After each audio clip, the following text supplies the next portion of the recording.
Leo nimepata loss ya $1.94.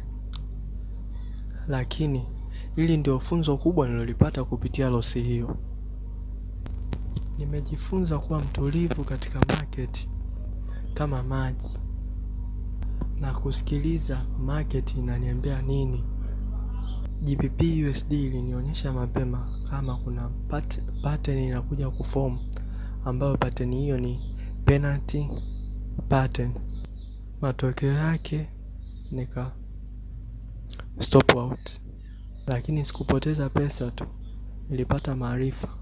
Kila loss akili yako inakusanya dot, na kila makosa yanakujenga wewe kama trader. Trading sio vita ya wewe zidi ya market, ni vita vya wewe zidi ya wewe mwenyewe. Kama ni trader, jifunze kusikiliza market, na zaidi jifunze kuisikiliza akili yako. Na kama unakubaliana na mimi, andika yes kwenye comment below. Alphatic FX